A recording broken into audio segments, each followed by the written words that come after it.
14 বছর পর সংবিধানে ফিরল তত্ত্বাবধায়ক সরকার ব্যবস্থা। আগামী জাতীয় নির্বাচনের পর কার্যকর। ত্রুটিপূর্ণ ছিল ত্রয়োদশ সংশোধনী বাতিলের রায়। আজকের রায়ের ফলে আবার তত্ত্বাবধায়ক ব্যবস্থা ফিরে এসেছে।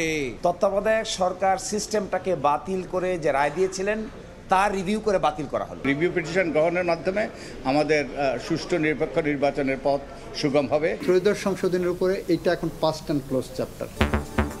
তত্ত্বাবধায়ক ব্যবস্থা পুনর্বহালের সফলতা পেল বিএনপির দীর্ঘদিনের আন্দোলন। কেয়ারটেকার সরকার পুনঃপ্রবর্তন হওয়াতে আমাদের দীর্ঘ আন্দোলনের একটা ফল আমরা পেয়েছি। এটা আগামী নির্বাচন থেকে শুরু হবে। বর্তমান সরকারকে কেয়ারটেকার সরকারের আদলে পরিচালিত করতে হবে। দেখছিলেন প্রধান শিরোনাম। দুপুরের সময় সঙ্গে আছি আমি কাজল আব্দুল্লাহ। এবার অন্যান্য শীর্ষ সংবাদ। শেখ হাসিনার ফাঁসির রায় ঘিরে বিচারক প্রসিকিউটরদের হত্যার হুমকির ঘটনায় শনাক্ত 4, গ্রেফতার 1। নিত্যদিনের ঘটনা হয়ে দাঁড়াচ্ছে আগুন বোমাবাজি। আইনে আছে নাশকতাকারীদের গুলির নির্দেশনা, বলছে ডিএমপি। জানমালের নিরাপত্তায় কঠোর ব্যবস্থার হুঁশিয়ারি। উদ্বোধনের 3 মাসেও রাজধানীতে সাড়া পায়নি র্যাপিড পাস। মেশিন জটিলতায় বিড়ম্বনা। ত্রুটি শনাক্তে তৎপর কর্তৃপক্ষ। ভবিষ্যতে যুক্ত হচ্ছে নতুন ফিচার। এলডিসি উত্তরণে প্রস্তুত নয় বাংলাদেশ। জাতিসংঘ প্রতিনিধি দলকে ব্যবসায়ীরা। আগে না জানানোয় প্রশ্ন বিশ্ব সংস্থার। উত্তরণের বিকল্প দেখছেন না অর্থনীতিবিদরা।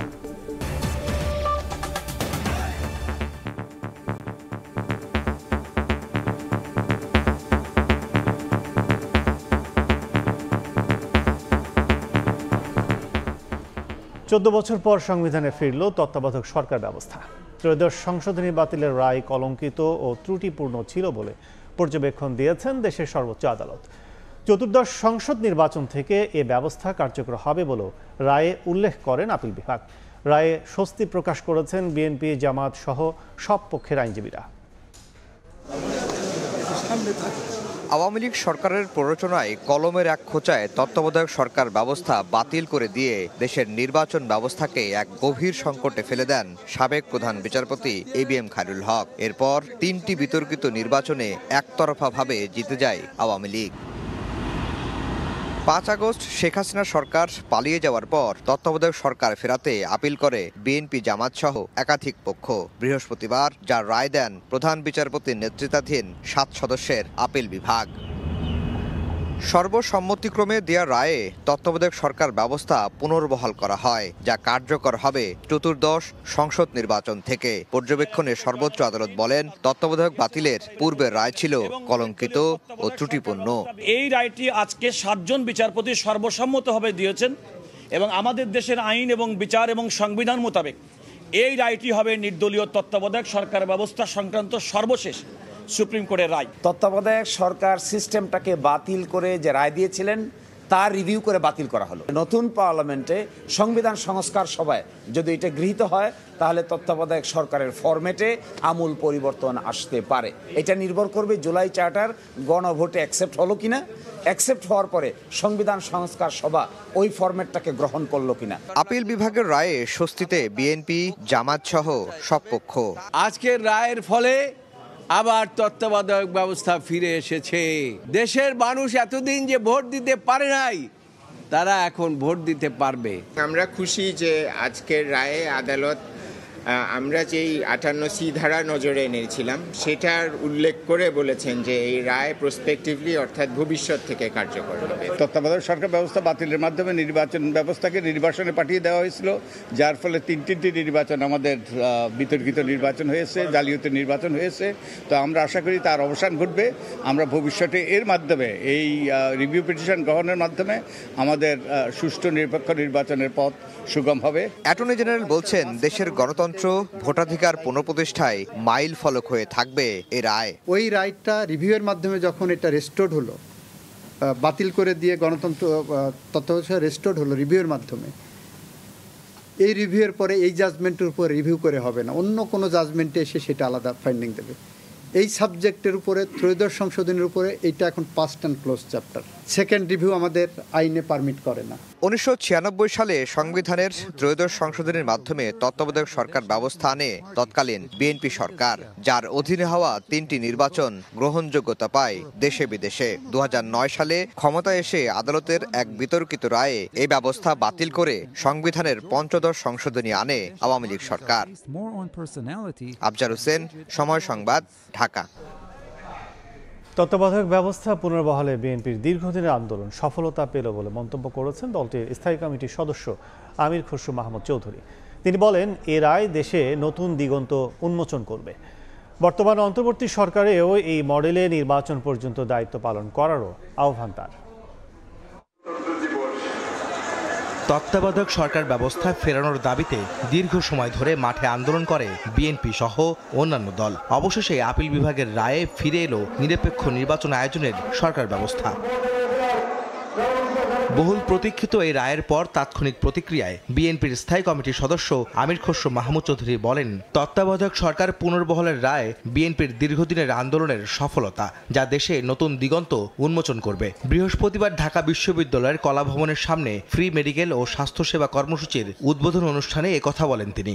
তত্ত্বাবধায়ক সরকারের অনুপস্থিতিতে বাংলাদেশের মানুষকে যে ত্যাগ স্বীকার করতে হয়েছে, যে জীবনগুলো গিয়েছে, যে নির্বাচনগুলোকে কেড়ে নেওয়া হয়েছে, মানুষের ভোটাধিকার কেড়ে নেওয়া হয়েছে, তার মাধ্যমে যে অপশাসন, নিপীড়ন, নির্যাতনের রাজত্ব সৃষ্টি হয়েছে, তত্ত্বাবধায়ক সরকারের মাধ্যমে আমরা আশা করি সেটা আগামী নির্বাচনগুলোকে সুসংহত করবে। তত্ত্বাবধায়ক সরকার ফেরত এসেছে এবং এটা আমরা কিভাবে গঠন করব সেটা আলাপ আলোচনার মাধ্যমে করা সম্ভব। পরে জাতীয় প্রেস ক্লাবে আলাদা এক অনুষ্ঠানে যোগ দিয়ে চতুর্দশ নির্বাচন থেকে তত্ত্বাবধায়ক ব্যবস্থা চালু হলেও আগামী নির্বাচনে অন্তর্বর্তী সরকারকে তত্ত্বাবধায়কের ভূমিকায় পরিচালিত হওয়ার আহ্বান জানান আমির খসরু।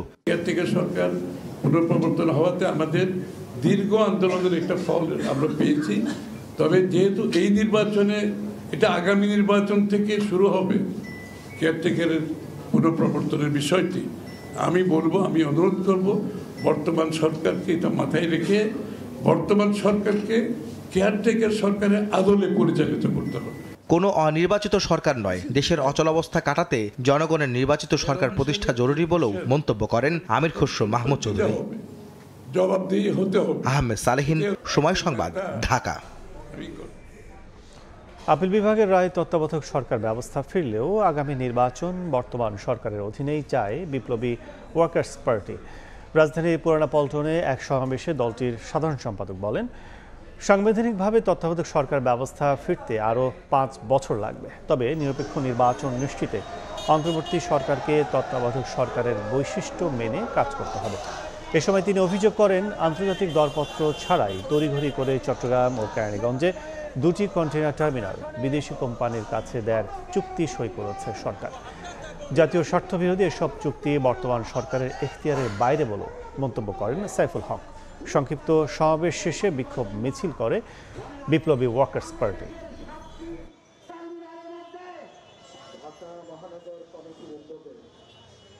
নির্বাচন আমরা প্রফেসর ইউনূস সরকারের অধীনে করতে চাই। তত্ত্বাবধায়ক সরকার ফিরবে 26 সালের নির্বাচনের পরবর্তী যে নির্বাচন হবে তারপরে 5 বছর। তার আগে সংবিধানে আমরা তত্ত্বাবধায়ক সরকারের বিধি যুক্ত করব, সেভাবে তত্ত্বাবধায়ক সরকারের অধীনে নির্বাচন হবে। একসময় তত্ত্বাবধায়ক সরকার ব্যবস্থার দাবিতে আন্দোলন করা আওয়ামী লীগই নিজ স্বার্থ আদায়ে বাতিল করেছিল নির্দলীয় এই সরকার ব্যবস্থা। আর তাই দলীয় সরকারের অধীনেই 3টি নির্বাচনই জন্ম দেয় বিতর্কের। ভোটাধিকার প্রয়োগ করতে না পারার ক্ষোভ থেকে ঘটে গণবিস্ফোরণ।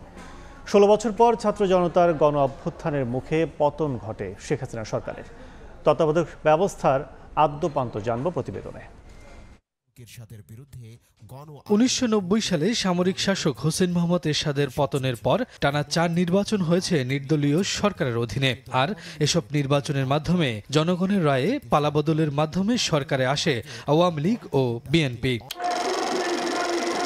তবে 2011 সালে সংবিধানের ৫ম সংশোধনীর মাধ্যমে হয় নির্দলীয় তত্ত্বাবধায়ক সরকার ব্যবস্থা। আর এক্ষেত্রে তত্ত্বাবধায়ক সরকার সংক্রান্ত সংবিধানের 13শ সংশোধনী মামলা বাতিলের রায়কে ঢাল হিসেবে তুলে ধরে আওয়ামী লীগ সরকার। এ নিয়ে রাজনৈতিক তুমুল বিরোধের মধ্যেই 2014 সালে দ্বাদশ জাতীয় সংসদ নির্বাচন আয়োজনের পথে হাঁটে তৎকালীন সরকার। বিএনপি সহ সমমনা দলগুলোর বর্জন আর তীব্র আন্দোলন সত্ত্বেও একতরফাভাবে নির্বাচনী বৈতরণী পার করে আওয়ামী লীগ। বিতর্কিত সে নির্বাচনে 153 আসনেই সংসদ সদস্য নির্বাচিত হয় বিনা ভোটে। বিতর্কের ঊর্ধ্বে ছিল না পরের নির্বাচনও। সরকারের সর্বোচ্চ মহলের আশ্বাসে 2018 সালে একাদশ জাতীয় সংসদ নির্বাচনে বিএনপি সহ বিরোধী দলগুলো অংশ নিলেও ভোটের দিন রচিত হয় আরেক কলঙ্কিত অধ্যায়। নিশিরাতের ভোট হিসেবে পরিচিত পাওয়া সে নির্বাচনে মাত্র 7টি আসন দেয়া হয় বিএনপি নেতৃত্বাধীন জোট ঐক্যফ্রন্টকে। আরেক নির্বাচনে তিক্ত অভিজ্ঞতায় তত্ত্বাবধায়ক দাবিতে পরবর্তীতে মাঠের কর্মসূচি আরও জোরালো করে বিএনপি সহ সমমনা দলগুলো। তবে বিরোধী দলগুলোর দাবি উপেক্ষা করেই আরেকটি বিতর্কিত নির্বাচন আয়োজন করে আওয়ামী লীগ সরকার। বেশিরভাগ রাজনৈতিক দল বর্জন করায় দ্বাদশ সংসদ নির্বাচন পরিচিত পায় ডামি নির্বাচন হিসেবে। একসময় তত্ত্বাবধায়ক সরকার ব্যবস্থার দাবিতে তীব্র আন্দোলন করা আওয়ামী লীগের হাতেই বাতিল হয় নির্দলীয় এ সরকার ব্যবস্থা, যার ফলাফল টানা 3টি বিতর্কিত নির্বাচন। বিপরীতে মাঠের আন্দোলনের পাশাপাশি তত্ত্বাবধায়ক সরকার ফেরাতে আইনি লড়াইও চালায় বিএনপি। অবশেষে দীর্ঘ শুনানি আর যুক্তিতর্ক উপস্থাপন শেষে নির্দলীয় এ সরকার ব্যবস্থা আবারও ফিরল সর্বোচ্চ আদালতের রায়ে। শফিকুজ্জামান রুবেল, সময় সংবাদ, ঢাকা। তত্ত্বাবধায়ক সরকার ব্যবস্থা পুনর্বহালের প্রতিক্রিয়া জানাচ্ছেন জামায়াতের সহকারী সেক্রেটারি জেনারেল এহসানুল মাহবুব জুবায়ের। সরাসরি যাচ্ছে সেখানে। প্রেসিডেন্ট শাহাবুদ্দিন সাহেবের যে কার্টিকা সরকার ছিল, বাংলাদেশের ইতিহাসের সবচেয়ে গ্রহণযোগ্য নির্বাচন তারা করেছিলেন এবং এরপরে 96 পর্যন্ত যারা ক্ষমতায় ছিলেন আমরা কেয়ারটেকার সরকারের জন্য বিল দিয়েছিলাম। আমরা চেয়েছিলাম সংসদে আলোচনা হোক। একটা পর্যায়ে এটা নিয়ে আমরা আন্দোলন করেছি।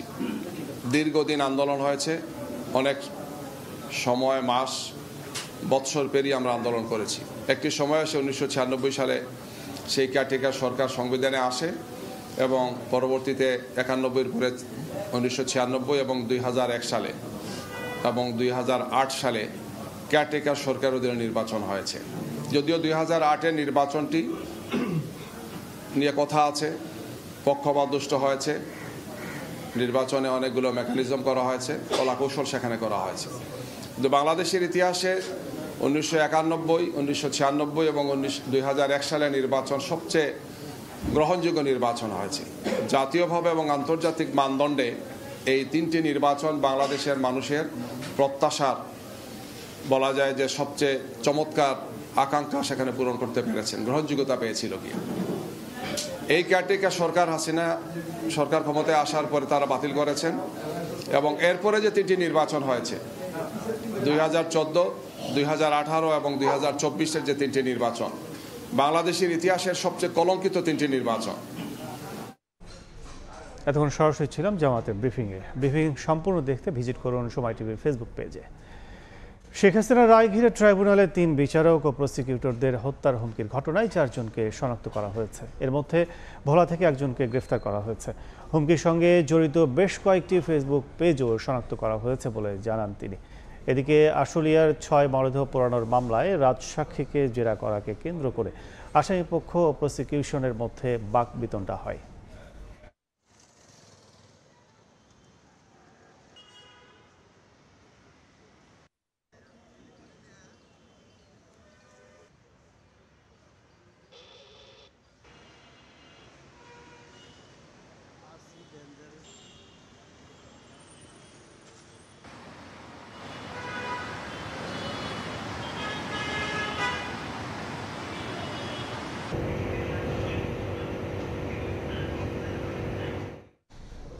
দুঃখিত, পরবর্তীতে প্রতিবেদনটি বিস্তারিত জানানোর চেষ্টা করব।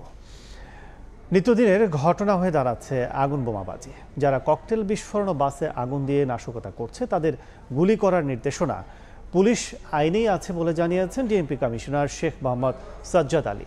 তিনি বলেন, নাশকতার চেষ্টা করলে ঢাকাবাসী জানমালের নিরাপত্তা দিতে আইনের কঠোর প্রয়োগ করবে পুলিশ। ঢাকা মহানগর গোয়েন্দা পুলিশের সাইবার সাপোর্ট সেন্টার উদ্বোধন শেষে এসব কথা বলেন তিনি।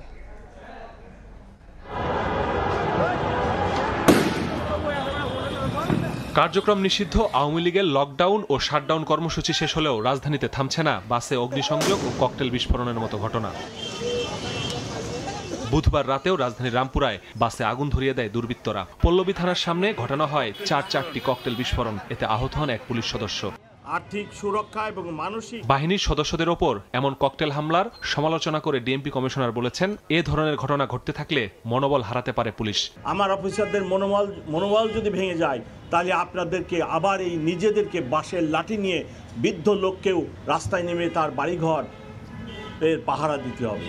নাশকতা রোধে গুলির নির্দেশের ব্যাখ্যাও দেন কমিশনার। বলেন, এটা পুলিশের আইনেই আছে। নগরবাসী জানমাল রক্ষায় কঠোর আইন প্রয়োগের হুঁশিয়ারিও নগর পুলিশ প্রধানের। এটা পুলিশ কমিশনারের কোনো নির্দেশনা না, এদেশের বেসিক আইনে বলা হয়েছে। আপনারা আইনটা দেখেন, আমি কোনো নির্দেশ দিই না। এখানে আমার অফিসারদেরকে আমি শুধু বলছি আইনে এই কথাটা বলা আছে। আমি তো দুর্বৃত্তদের জন্য আইন প্রয়োগ করব। আমি আমার ঢাকাবাসী শান্তিতে রাখতে হবে। ঢাকাবাসীর জান ও মালের হেফাজত করার গুরুত্বপূর্ণ দায়িত্ব ঢাকা মেট্রোপলিটন পুলিশের উপরে। আমরা আইন প্রয়োগ করব। কথা বলেন সম্প্রতি ধানমন্ডি 32 নম্বরে উত্তেজনা নিয়েও। কমিশনার দাবি করেন, অরাজকতা রোধে বাধা দিয়েছে পুলিশ। আমরা আপনাদের সাথে রাস্তায় কোনো ক্লাসে কোনো সংঘাতে জড়িত হওয়ার জন্য নয়, আমরা আপনাদেরকে সেবা দিতে চাই। আপনারা যে কাজটি করতে চাচ্ছিলেন সেটি করলে সমাজে, ঢাকা শহরে, দেশে একটা অরাজকতাপূর্ণ পরিবেশের সৃষ্টি হবে। রাস্তায় আন্দোলনে নেমে পুলিশকে প্রতিপক্ষ না ভেবে সহায়তার আহ্বান ডিএমপি কমিশনারের। মাসুদুর রহমান, সময় সংবাদ, ঢাকা। দুপুরের সময় আরো থাকছে। রাজশাহী বিশ্ববিদ্যালয়ের 3 শিক্ষার্থীর ওপর দুর্বৃত্তের হামলার প্রতিবাদ। মহাসড়ক অবরোধ করে বিক্ষোভ। হামলাকারীদের গ্রেফতার সহ 3 দফা দাবিতে 9 ঘন্টার আলটিমেটাম।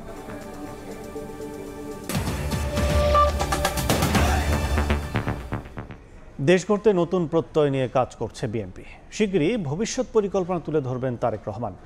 সকালে ম্যারাথনে অংশ নিয়ে কথা বলেন দলটির ক্রীড়া বিষয়ক সম্পাদক আমিনুল হক। নির্বাচন সামনে রেখে ঐক্যবদ্ধ থাকার আহ্বান জানান তিনি। বৃহস্পতিবার ভোরে লেটস রান উইথ ঢাকা 15 ম্যারাথনে অংশ নেন বিএনপি নেতাকর্মীরা। ম্যারাথনটি মিরপুরে হারমান মেইনার স্কুলের সামনে থেকে শুরু হয়ে আবার সেখানে এসেই শেষ হয়।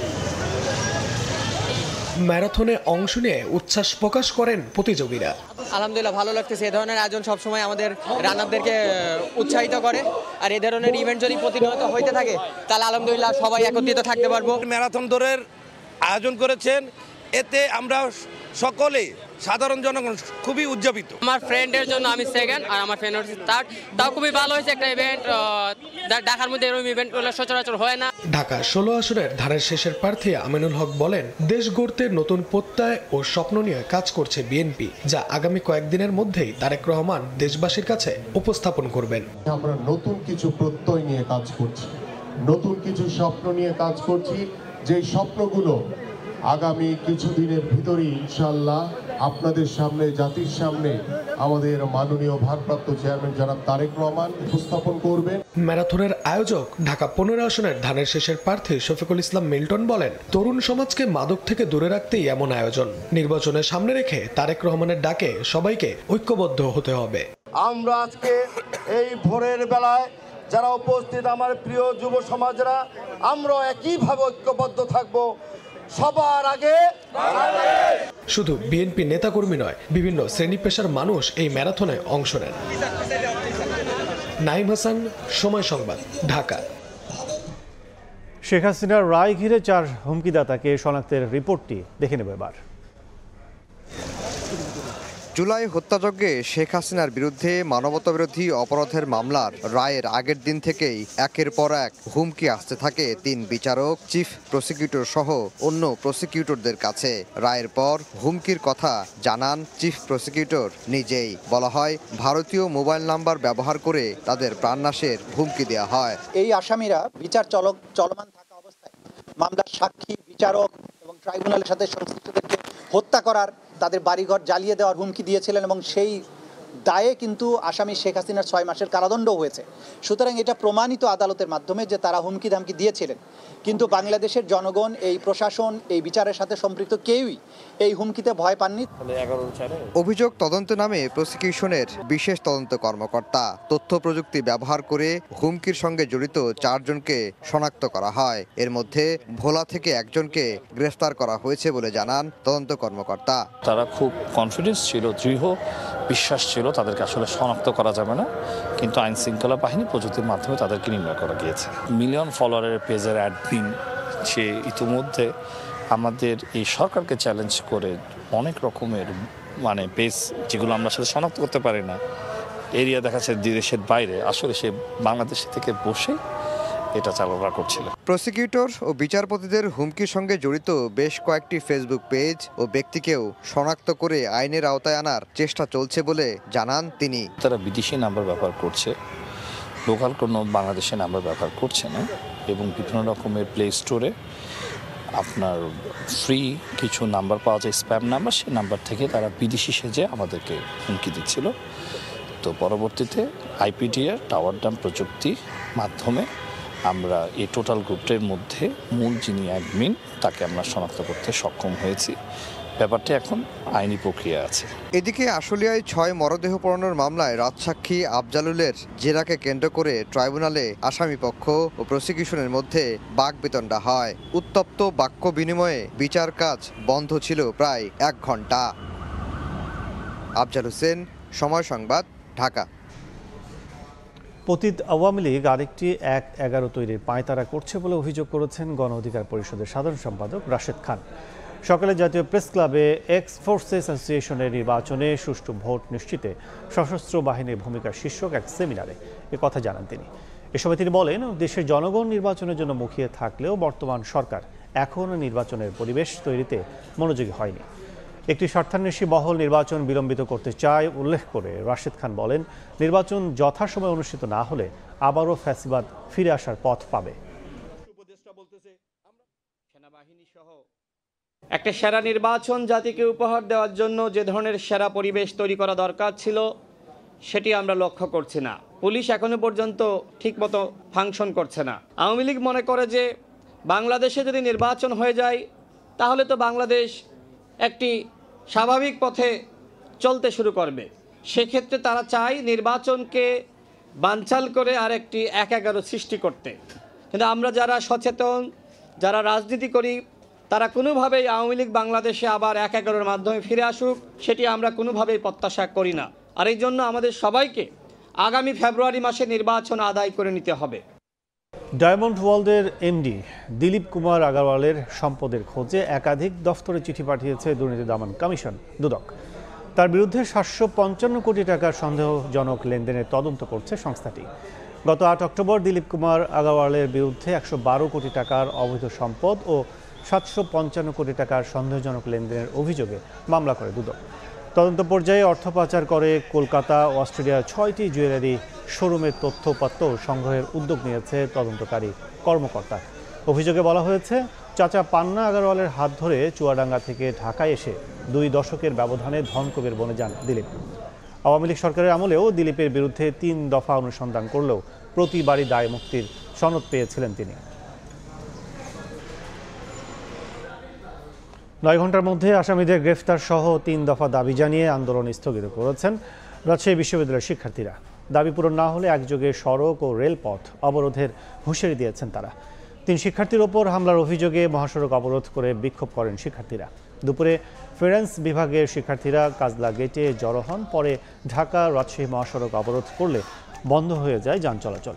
এ সময় হামলাকারীদের গ্রেফতারের দাবি জানান তারা। এর আগে বুধবার রাতে বিশ্ববিদ্যালয়ের কাজলা গেটের সামনে একটি হোটেলে ফিরেন্স বিভাগের 3 শিক্ষার্থী খাচ্ছিলেন। এ সময় একদল দুর্বৃত্ত একজনকে রামদা দিয়ে আঘাত করে এবং 2 জনকে তুলে নিয়ে যায়। পরে রাত 12:15টার দিকে তাদের ফেলে রেখে যায়। আহত 2 জন রাজশাহী মেডিকেল কলেজ হাসপাতালে চিকিৎসাধীন।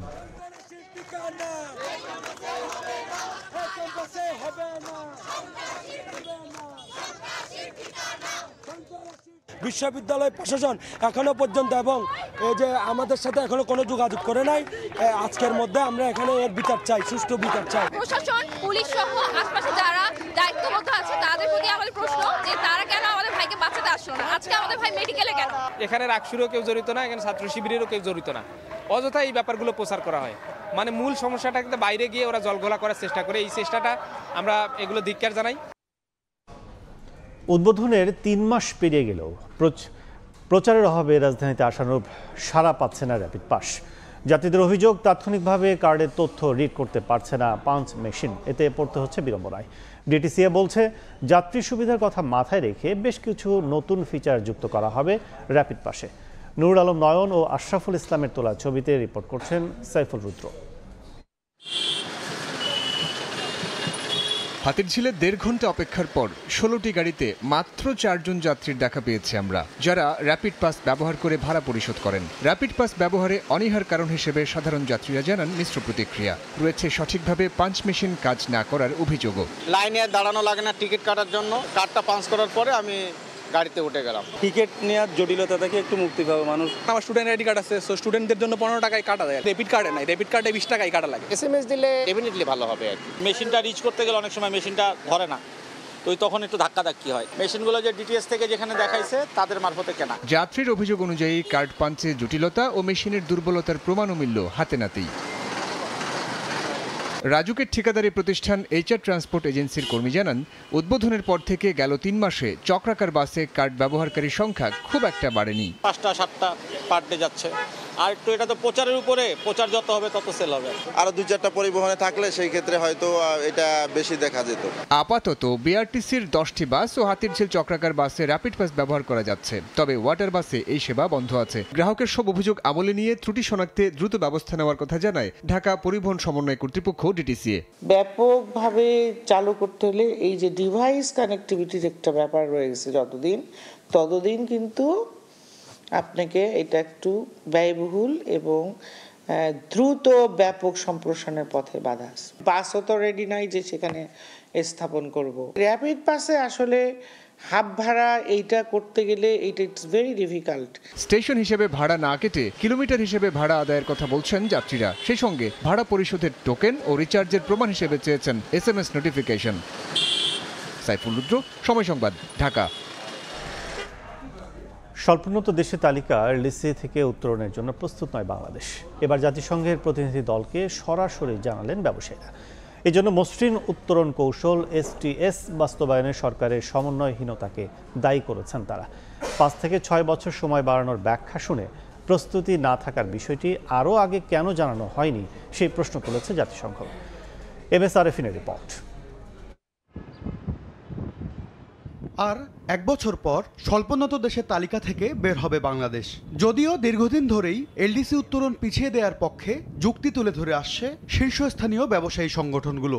এখন ডাবল ডিজিট 14% 15% দিয়ে পৃথিবীর কোথাও নাই। এখানে এনার্জি ক্রাইসিস আছে, এফিসিয়েন্সি এটা ভালো পর্যায়ে না গেলে বিশ্ববাজারে যে আমার যে কম্পিটিটর আছে তাদের সাথে আমি প্রতিযোগিতায় কিন্তু টিকতে পারবো না।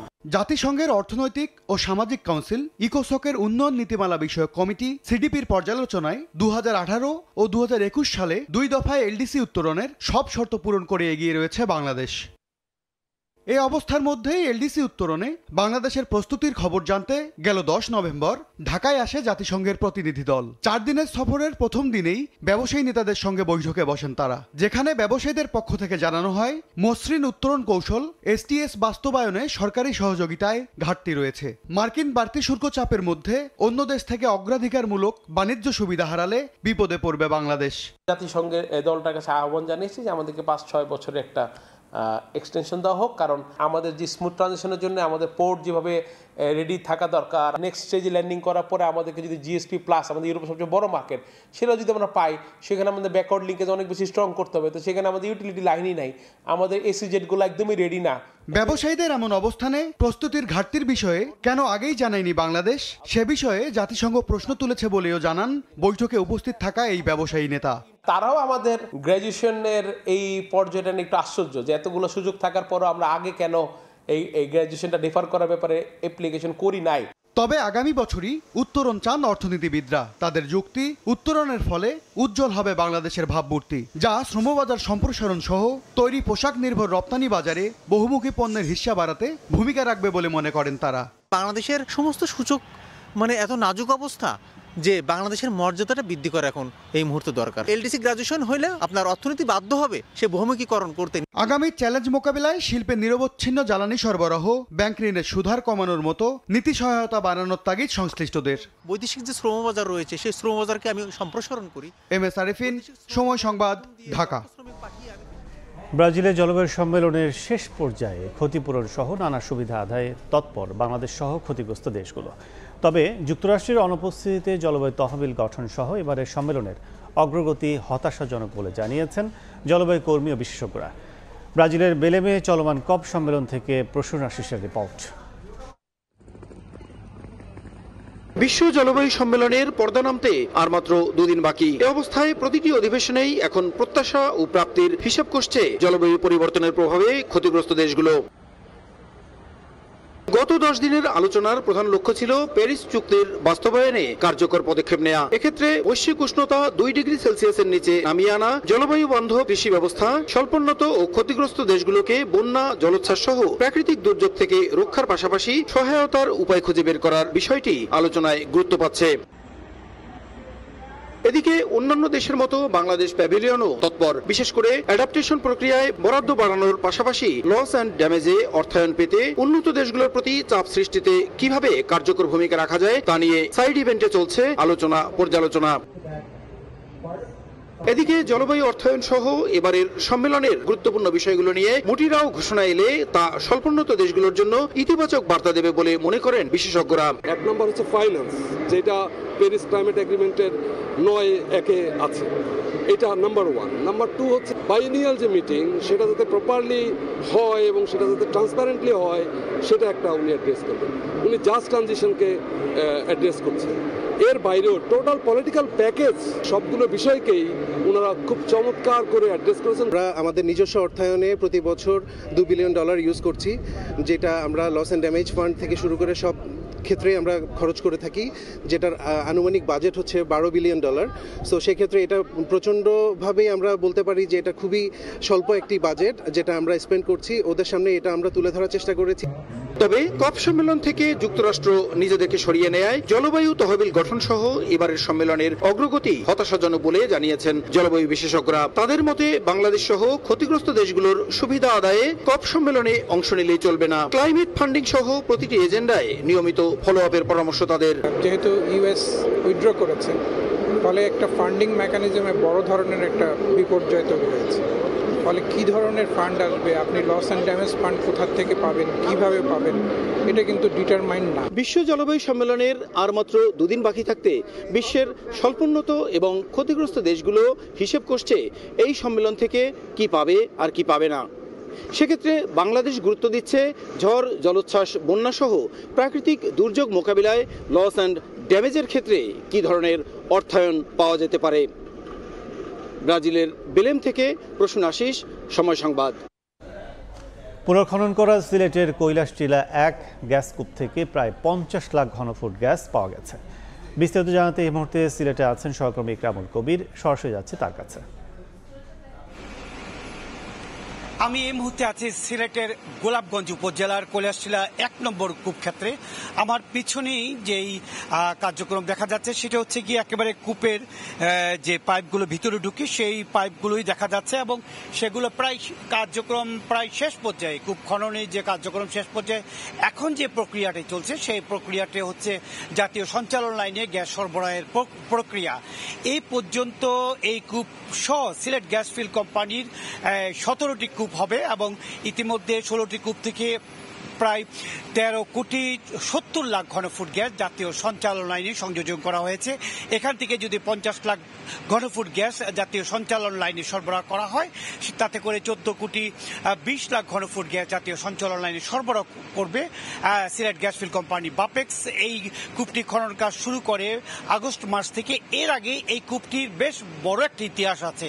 সিলেটের যে কয়টি গ্যাস কূপ প্রাচীনতম ইতিহাস তার মধ্যে এটি 19 1961 সালে প্রথম আবিষ্কার করা গ্যাস কূপ এবং এটা পাকিস্তানের সেল কোম্পানি প্রথম এটি আবিষ্কার করে। পরবর্তীতে 61 সালে গ্যাস আবিষ্কারের পর 83 থেকে 95 সাল পর্যন্ত এই কূপ থেকে প্রায় 2 কোটি ঘনফুট গ্যাস জাতীয় সঞ্চালনের সরবরাহ করা হতো। পরবর্তীতে 97 সাল পর্যন্ত গ্যাস সরবরাহ করার পর এই কূপটি বন্ধ হয়ে যায়। আবার 98 সাল থেকে 2010 সাল পর্যন্ত আবার 2 কোটি ঘনফুট গ্যাস এবং আবারও খনন করা হয় 2018 সালে 90 লাখ ঘনফুট গ্যাস এবং 19 সালে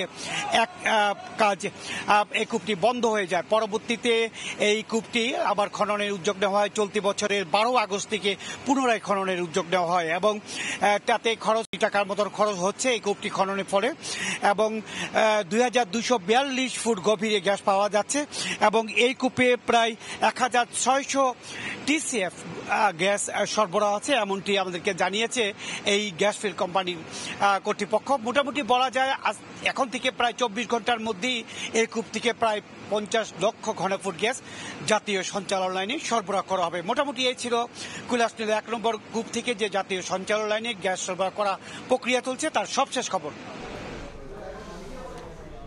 নতুন করে গ্যাস প্রাপ্তির খবর জানতে এতক্ষণ সরাসরি ছিলাম সিলেটে। 34 বার অস্ত্রোপচার হয়েছে।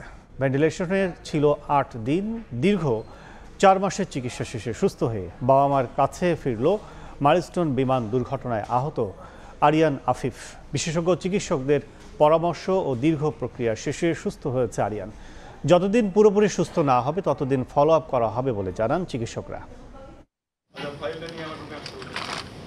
দীর্ঘ 122 দিনের চিকিৎসার পর অবশেষে সুস্থভাবে ফিরেছেন মাইলস্টোন ট্র্যাজেডির সেই ভয়াবহ বিমান বিধ্বস্তে আহত 12 বছর বয়সী আরিয়ান আফিফ। বৃহস্পতিবার সকালে আরিয়ানের বাড়ি ফেরা উপলক্ষে সংবাদ সম্মেলন করে জাতীয় বার্ন এবং প্লাস্টিক সার্জারি ইনস্টিটিউট। চিকিৎসকরা জানান, মাইলস্টোন বিমান দুর্ঘটনার পরপরই গুরুতর আহত অবস্থায় জাতীয় বার্ন ইনস্টিটিউটে ভর্তি হয় আরিয়ান। দুর্ঘটনার সেই দুঃসহ স্মৃতি ভুলে গিয়ে স্বাভাবিক জীবনে ফিরতে চায় শিশু আরিয়ান। আর ছেলেকে সুস্থভাবে ফিরে পেয়ে আবেগাপ্লুত আরিয়ানের মা। আমার কোনো নিজের মধ্যে আমি অসুস্থিত ভাব রাখতেছি না, যে বাহার যেতেছি, আমি চিন্তা করছি আমি সুস্থ একদম। আমি বাচ্চাটাকে নিয়ে বাসায় ফিরবো আজকে, আমার কত যে আনন্দ আমি বুঝাইতে পারবো না। ও না থাকলে আমার ঘরের দরজাটা বন্ধ ছিল, আজকে সেই দরজাটা খুলবে। 40% বেশি দগ্ধ হওয়া আরিয়ানকে রাখা হয় আইসিইউতে। জীবন মৃত্যুর সন্ধিক্ষণে 8 দিন ভেন্টিলেশনে রাখা হয়। ছিল নানা জটিলতা, হয়েছে 34 বার অস্ত্রোপচার। তবে সব আশঙ্কা উপেক্ষা করে জীবনযুদ্ধে জয়ী হওয়ার সে গল্পই জানালেন চিকিৎসকরা। ওর প্রথম থেকে একটু ডিফিকাল্ট কেস ছিল, তার সাথে ওর এই বার্নের সাথে সাথে ওর মেন্টাল ট্রমাটাও ছিল অনেকগুলা ড্রেসিং ছিল এবং আন্ডার অ্যানেস্থেশিয়া ড্রেসিং এবং অনেকগুলো সার্জারি করা লেগেছে। মাইলস্টোন ট্র্যাজেডিতে আহতদের মধ্যে এখনও চিকিৎসাধীন রয়েছেন 2 জন। দ্রুতই সুস্থ হয়ে তারা বাড়ি ফিরবে বলে আশা প্রকাশ করেন বার্ন ইনস্টিটিউটের পরিচালক। আজকে পর্যন্ত আরিয়ান সহ 34 জন আমরা তাদেরকে চিকিৎসা শেষে বাড়িতে পাঠাতে পারছি, আর বাকি 2 জন এখন আমাদের কাছে রয়েছে। সুস্থদের নিয়মিত ফলো আপ সহ কাউন্সেলিং করা হচ্ছে বলে জানান বার্ন ইনস্টিটিউটের পরিচালক। তাসনিয়া নিশাত, মিম, সময় সংবাদ, ঢাকা। সরকারি হাসপাতালের টয়লেট যেন নিজেই রোগ জীবাণুর আতুরঘর। রাজধানীর বেশিরভাগ সরকারি হাসপাতালের টয়লেট ব্যবহার অনুপযোগী, অপরিষ্কার আর দুর্গন্ধ তো আছেই, এমনকি পানির ব্যবস্থাও নেই কোনো কোনো টয়লেটে। নিতান্তই বাধ্য হয়ে এসব টয়লেট ব্যবহার করছেন রোগী ও তাদের স্বজনরা। শাহিনুর রহমান শাহিনের ক্যামেরায় বিস্তারিত আয়েশা সিদ্দিক সামিয়ার রিপোর্টে। ঢাকার অন্তত 10টি সরকারি হাসপাতাল ঘুরে সময় টেলিভিশনের ক্যামেরায় ধরা পড়ে এমন সব ভয়াবহ চিত্র। বাথরুম সিটকারি নাই, মানুষ বইবুকিতে। আমি দাঁড়িয়ে আছি সরকারি একটি হাসপাতালের টয়লেটে। এখানে এক পাশে ময়লার ডাস্টবিন, অন্য পাশে কিলবিল করছে হাজার হাজার পোকামাকড়। এগুলোর মধ্যে কোনটি বিষাক্ত আর কোনটি নির্বিষ বোঝা বড় দায়। যদিও এসব টয়লেটই প্রতিদিন ব্যবহার করছেন হাজার হাজার রোগী ও তাদের স্বজনরা। শুধু তাই নয়, বেশিরভাগ টয়লেটে নেই ফ্লাশের ব্যবস্থা।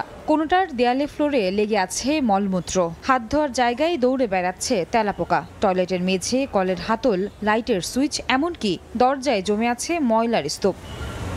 এসব টয়লেট ব্যবহারে রোগীরা যেমন আরো নতুন রোগে আক্রান্ত হতে পারেন, তেমনি রোগীর স্বজনরাও আছেন ঝুঁকিতে। যে নোংরা অবস্থা বাথরুমগুলি, বেসিনগুলি, এখানে আসলে পেশেন্ট তো ভালো হবে দূরের কথা, আরো অসুস্থ হয়ে বাড়িতে নিয়ে যেতে হবে। এখানে অনেক গন্ধ যেন থাকাই যায় না। তবে নিজেদের হাসপাতালের টয়লেটের বেহাল দশার কথা নিজেরাই জানেন না অনেক কর্তৃপক্ষ। পরিষ্কার পরিচ্ছন্নতা এবং ওয়ার্ড বয় ক্লিনার যারা কাজ করে এনাদের শর্টেজ আছে। আমাদের সেই সিভিক সেন্স আছে, বাথরুমে গিয়ে আমি কি আমার পরবর্তী জন্য সে পরিষ্কার পরিচ্ছন্ন পাবে সেটা কি আমি দায়িত্ব নেই? সরকারি হাসপাতালগুলোর টয়লেটের ভয়াবহ চিত্র উঠে এসেছে 2024 সালের আইসিডিডিআরবির এক গবেষণায়। সেখানে দেখা গেছে ঢাকার সরকারি হাসপাতালগুলোর টয়লেটের 68% মধ্যে 67%ই অপরিচ্ছন্ন। এতে উদ্বেগ প্রকাশ করেছেন জনস্বাস্থ্য বিশেষজ্ঞরাও। হাসপাতালের মলমূত্রের সাথে যে জীবাণুগুলো থাকে সেগুলো অধিকাংশ ক্ষেত্রে কিন্তু অনেকগুলো অ্যান্টিবায়োটিক প্রতিরোধী হয়, এটিও কিন্তু বিবেচ্য বিষয়। সংশ্লিষ্টরা বলছেন স্বাভাবিকভাবেই টয়লেট থাকে লোকচক্ষুর আড়ালে, ফলে সরকারি হাসপাতালের অন্য অবকাঠামোগুলো বরাদ্দের আওতায় পড়লেও টয়লেট বা ওয়াশরুমের কী দশা তা নিয়ে উদাসীন সব পক্ষই। আয়েশা সিদ্দিক, সামিয়া, সময় সংবাদ, ঢাকা। বাংলাদেশের জাহাজ নির্মাণকারী প্রতিষ্ঠান ওয়েস্টার্ন মেরিন শিপইয়ার্ডে নির্মিত 3টি ল্যান্ডিং ক্রাফট জাহাজ রপ্তানি হচ্ছে সংযুক্ত আরব আমিরাতে। সকালে মারওয়ান শিপিং লিমিটেডের কাছে হস্তান্তর করা হয়। তেল গ্যাস ফিল্ডে ভারী যন্ত্রপাতি পরিবহনে জাহাজ 3টি ব্যবহার হবে বলে জানান ওয়েস্টার্ন মেরিন শিপইয়ার্ডের ব্যবস্থাপনা পরিচালক।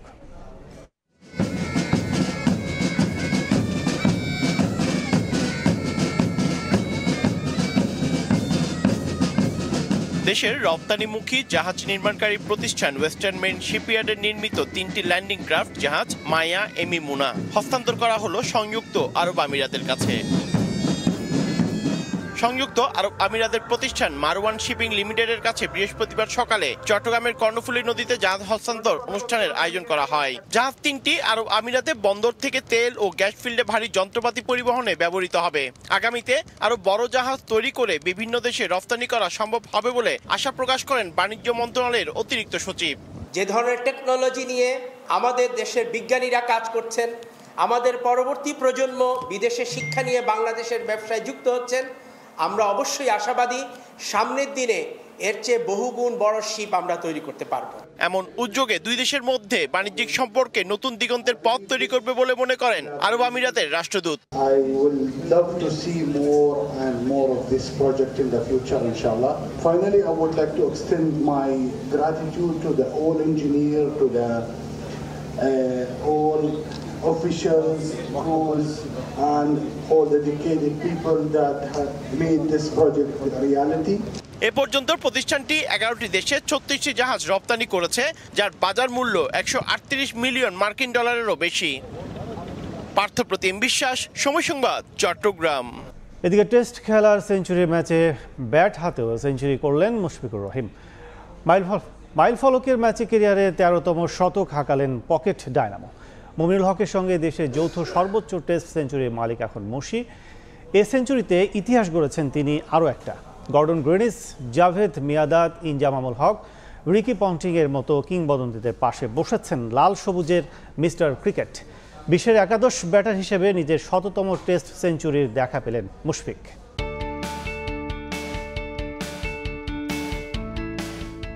এই এক রান, হ্যাঁ ঠিক এই একটা রানের জন্যই পুরো একটা রাতের অপেক্ষা। অবশেষে 7 সকালে দিনের সবচেয়ে সেরা মুহূর্ত উপহার দিলেন মিস্টার ডিপেন্ডেবল। ক্যারিয়ারের বিশেষ দিনে মুশফিকের নামের পাশে ম্যাজিক্যাল 3 ফিগার। বাংলাদেশ ক্রিকেটের ইতিহাসেও এ এক বিশেষ অধ্যায়। 100তম টেস্টে যেখানে চাপ থাকে প্রত্যাশার পাহাড়, কিন্তু মুশফিকের ব্যাট ছিল শান্ত, ধৈর্য, টেকনিক আর অভিজ্ঞতায় পরিপূর্ণ। প্রথম দিন থেকেই সাবধানী, সংযত। প্রিয় সুইপ শট তার ট্রেডমার্ক, সেটাও খেলেছেন দেখে শুনে। 195 বল পরিশ্রম করে পূরণ করেছেন ক্যারিয়ারের 13তম টেস্ট সেঞ্চুরি। মুমিনের সঙ্গে যৌথভাবে যা দেশের ক্রিকেটের সর্বোচ্চ শতকের রেকর্ড। এদিন মুশি গড়লেন নতুন এক ইতিহাসও। বিশ্ব ক্রিকেটে 11তম ব্যাটার হিসেবে নিজের 100তম টেস্টে সেঞ্চুরি করে দেখালেন লিটল মাস্টার। আভিজাত্যের ফরম্যাটে এটি 12তম ঘটনা। বাংলাদেশের ক্রিকেট ইতিহাসে এমন দৃশ্য এবারই প্রথম। তাই তো গ্যালারি থেকে সতীর্থ, ড্রেসিং রুম থেকে প্রতিপক্ষ, সবাই দাঁড়িয়ে সম্মান দিয়েছেন দেশের মিস্টার ক্রিকেটকে। মাঠে থাকা বোর্ড কর্তারাও হাততালি দিয়ে স্বাগত জানিয়েছেন মুশির এই মাইল ফলককে। বিশ্ব ক্রিকেটে এমন কীর্তি খুব কম জনারই আছে। David Warner, Ricky Ponting, Hashim আমলাদের পাশে এবার মুশির নাম। 2021 সালে 100তম টেস্টে ভারতের বিপক্ষে জরুট খেলেছিলেন ক্যারিয়ারের অন্যতম সেরা 218 রানের ইনিংস। সেটাই এখন পর্যন্ত সর্বোচ্চ। সেই রেকর্ডটা ভাঙারও সামর্থ্য ছিল মুশির। ধীরে ধীরে আগাচ্ছিলেন সেই পথে। লিটনও দিয়েছেন বেশ ভালো সাপোর্ট, কিন্তু ভাগ্য সহায় হয়নি। হামফ্রিসের বাউন্সের সঙ্গে টান, সেটা সামলাতে পারেননি মুশফিক। ব্যাট ছুঁয়ে বল চলে যায় দ্বিতীয় স্লিপে থাকা ফিল্ডার বলবার্নির হাতে। এক হাতে দারুণ ক্যাচ নিয়ে মুশফিককে প্রথম ইনিংসে থামান 106 রানে। তবে মুশফিকের সামনে রেকর্ড গড়ার সুযোগ এখনও আছে। দ্বিতীয় ইনিংসেও এমন কিছু করলে 100 টেস্টে ইতিহাসের দ্বিতীয় ক্রিকেটার হিসেবে 2 ইনিংসে শতক গড়ার কীর্তি গড়বেন তিনি, যে জায়গাটা একজন সঙ্গীর জন্য 2006 থেকে একাকী অপেক্ষায় রিকি পন্টিং। তামিম হোসেন, সময় সংবাদ, ঢাকা। এ পর্যায়ে শীর্ষ সংবাদগুলো জানিয়ে দিচ্ছে আরেকবার। 14 বছর পর সংবিধানে ফিরল তত্ত্বাবধায়ক সরকার ব্যবস্থা। আগামী জাতীয় নির্বাচনের পর থেকে কার্যকর। ত্রুটিপূর্ণ ছিল ত্রয়োদশ সংশোধনী বাতিলের রায়। তত্ত্বাবধায়ক সরকার ফেরায় সফলতা পেল দীর্ঘদিনের আন্দোলন, বলছে বিএনপি। ইতিহাসের জন্য গুরুত্বপূর্ণ আখ্যা জামায়াতের। ফের পাতানো ভোট হলে প্রতিহতের হুঁশিয়ারি।